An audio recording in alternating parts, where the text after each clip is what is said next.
You don't want to skip this. Everyone knows Joe Rogan isn't exactly cheering for woke culture. Over the years, he's been upfront about where he stands, calling out the inconsistencies and over-the-top behavior that often come with it. So what happens when a guest brings up woke topics on his podcast? Get ready, we're diving into some standout moments.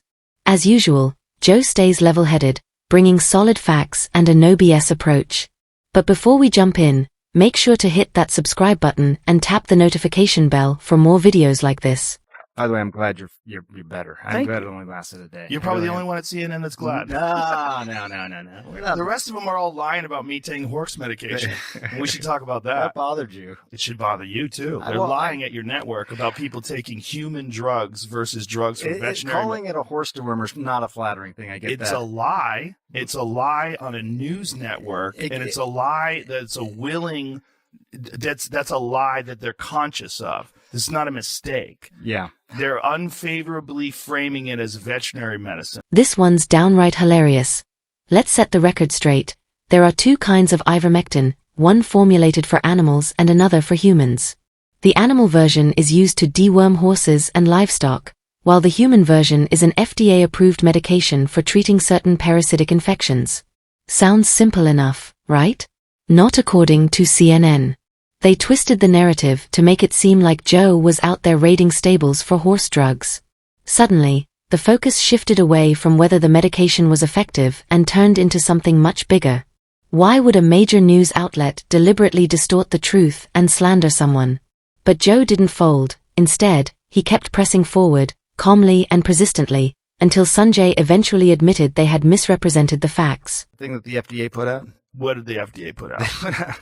It was a tweet, and it was snarky. I admit it. They said, "You are not a horse, you are not a cow, stop taking this stuff," or something like that. Why would you say that when you're talking about a drug that's been given out to billions and billions of people, a drug that was responsible for one of the inventors of it making the Nobel Prize. The Nobel Prize in 2015. Yeah. Yeah, a drug that has been shown to stop viral replication in vitro. You know that, right? Why would they lie and say that's horse dewormer? I can afford people medicine, mother.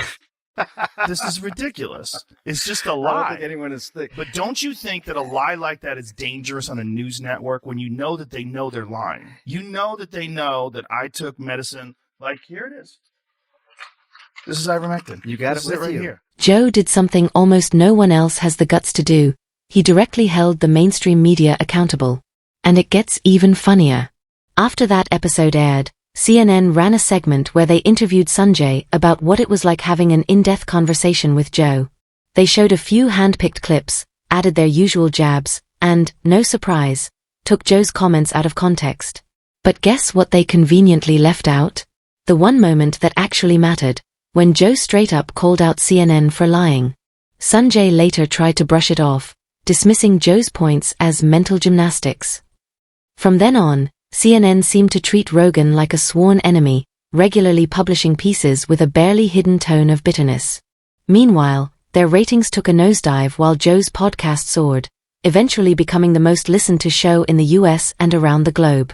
And believe it or not, as heated as that moment was, it was nothing compared to the explosion that happened when Graham Hancock and Flint Dibble went head-to-head on Joe's show. Come back to the one I want to talk about. Two things on the ledger. You have, before we get to that, does it bother you that the news network you work for out and out lied, just outright lied about me taking horse dewormer? They shouldn't have said that. Why did they do that? I don't know.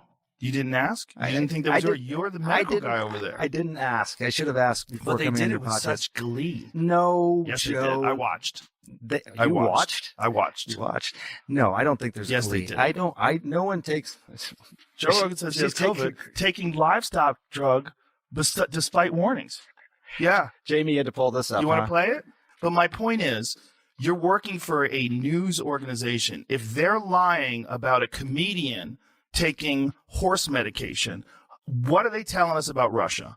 What are they telling us about Syria? Do you understand that that's why people get concerned about the veracity? I remember watching this one live as it dropped, and man, it was wild. Graham Hancock has always been a thorn in the side of mainstream archaeology, but things hit a boiling point after Netflix gave him a major platform. In the series, Hancock presents his theory that a highly advanced civilization existed during the Ice Age and passed down knowledge to so-called primitive humans before being wiped out by a massive catastrophe.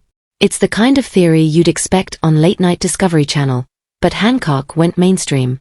Archaeologists. They were furious. The backlash was immediate and intense. They slapped him with every dismissive label imaginable, completely rejected his ideas, and no surprise, never once offered an apology. Honestly, the outrage seemed way over the top. Makes you wonder what kind of chaos would unfold if Eddie Bravo ever landed his own Netflix special. But what really escalated things was Flint Dibble's reaction, delivered right after being handed a letter live on air. Let's just say it didn't do him any favors. The influence of Flint and his colleagues on media and culture. And again, we've got the Society for American Archaeology, 5,000 members.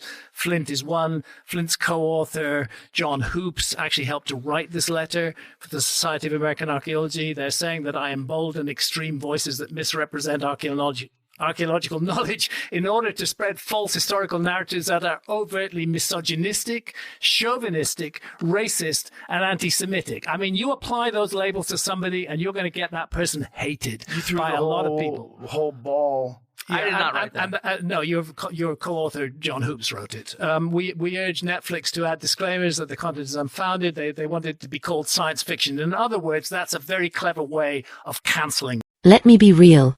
I'm not here to prove Graham Hancock right.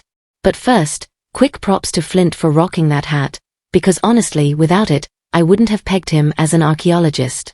Jokes aside, though, what does someone being more popular than you have to do with you resorting to throwing insults?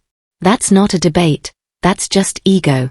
And when Hancock calmly pointed out examples of other people who were mocked by archaeologists but later proven correct, that's when things really got heated. Flint didn't take it well. He got visibly agitated, and the whole energy shifted. Neither side walked away with a clear victory, but that's exactly what made the episode so gripping. It was one of those rare moments that showed why Joe stands out as an interviewer. He holds everyone accountable, no matter what side they're on. It was raw, it was real, and it didn't pull any punches. I'd love to know what you thought about it, so drop your take in the comments, and if you liked the video, share it with your friends. Thanks for watching, and I'll see you in the next one.